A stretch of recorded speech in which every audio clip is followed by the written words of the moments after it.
video, I will be showing you how you can generate a public key and a private key to encrypt and decrypt your messages using the RSA method.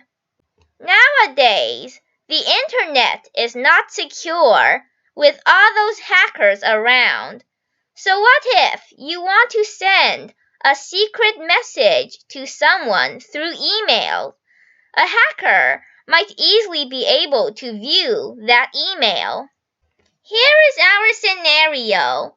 Let's imagine that Bobby wants to buy something at a store, but he forgot his credit card, which he left at home. So he emails his mom to email him the credit card number. But if Bobby's mom emails the credit card number just like that, some hackers might be able to view it. So before his mom emails him the credit card number, Bobby emails his mom a public key he generated. His mom can then use the public key to encrypt the credit card number before emailing it to him. After the encrypted number is emailed to him, Bobby can use his private key to decrypt the number. Other people, like hackers, will be able to see the public key, but they will not be able to decrypt the encrypted number with the public key. They must have the private key, which only Bobby has. Now let's have a look at the RSA method. In the RSA method, we can choose two prime numbers, P and Q. We then find in by multiplying P and Q. T equals to P minus 1 times Q minus 1. Now we choose the public key. The public key, E, can equal to any prime number that is smaller than T, so the T we have here. After we find our public key, we can find our private key with this formula here. Our private key equals to 1 mod T over E. What does 1 mod T mean? 1 mod T can be any number so that when we divide that number by T, we will get a remainder of 1. So for example, if T equals to 5, 1 mod T can equal to 6, because 6 divided by 5 will give us a remainder of 1. It can also equal to 11, 16, 21, and so on. We want to find 1 mod T so that when the number is divided by E, we will get an integer, and that integer must be smaller than T. Now let's substitute in some numbers. In real life, we will need long, very big numbers so that we can have our keys secure. But for this example, let's just have these simple numbers. So over here, I choose 3 and 17 for my prime numbers. N equals to 3 times 17, which equals to 51, and T equals to 3 minus 1 times 17 minus 1, which equals to 32. Here I choose I choose a prime number that is smaller than 32. So I choose 5 here. D, which is our private key, equals to 1 mod 32 over 5. 1 mod 32, this can equal to 33, but 33 divided by 5 is not an integer. 1 mod 32 can also equal to 65.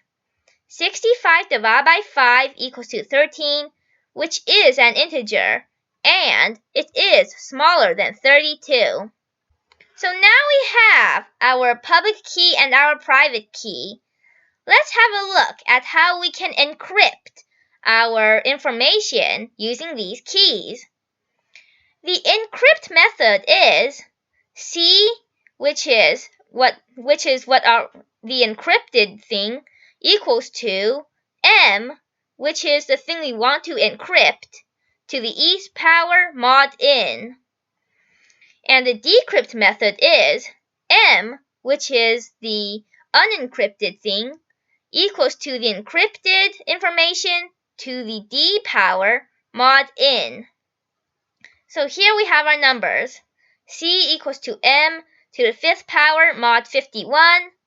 And our decrypt method is M equals to C to the 13th power mod 51. So let's say we want to send a message hello, and here we choose a number for each of our letters. Here we have our public key, 551. The encrypt method is C equals to M to the 5th power mod 51.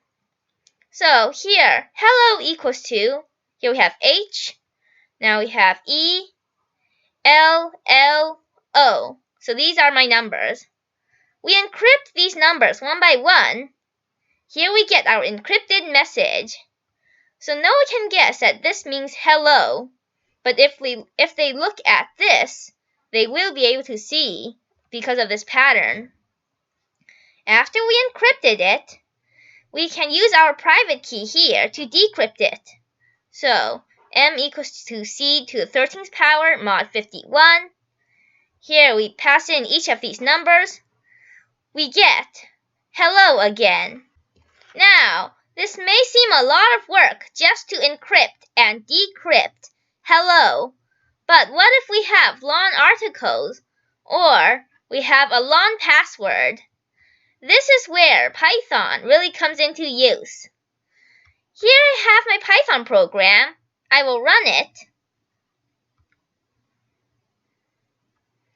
Here, input your message. So let's say my message is hello. They will give us some numbers that are already encrypted. I will copy these, and over here my keys are different, so the numbers will be different. Let's see. Now I will run this program. This is the decrypting program. I paste in these numbers. We get hello. So now let's have a look at how we can create this. Here define P and Q. I choose a prime number 5 and Q is a prime number 11. N equals to P times Q. With this for loop, we can find D.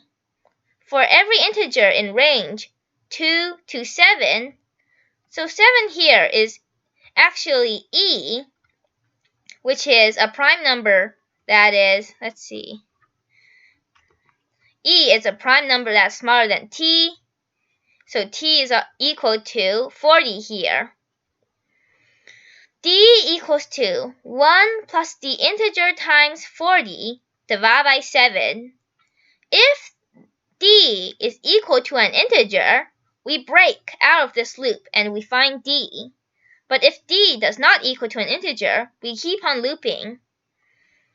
Now here we have the user input their message. Here I have a list.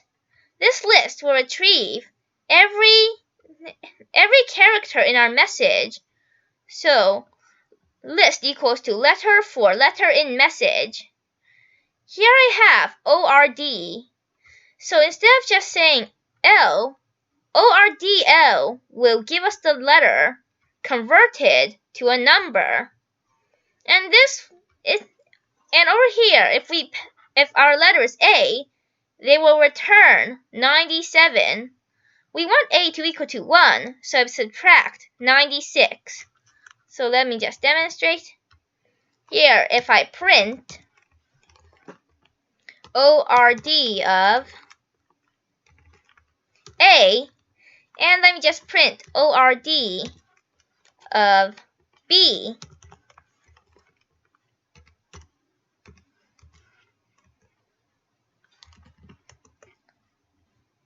Here we get 97, 98. So minusing 96 will give us 1, 2, 3, something like that. Here, en, which is just a variable, it equals to an empty string. For every number in our list, en plus equal to, here I have, POW will give us this here. As you can see, we put inside our number, which in our picture was M. Here we have E and N. And then we plus a space, so we can differentiate between the numbers. Finally, we print that string. Now let's have a look at the decrypting program. Here, I have my variables again. Here we find D. En equals to, here we let the user input the encrypted message. List2 equals to this list here. Every integer for integer in en dot split. So en is what the user input. Dot split will return a list of all the characters in the string separated by a space. We can change that by simply passing in what we want to separate our characters with.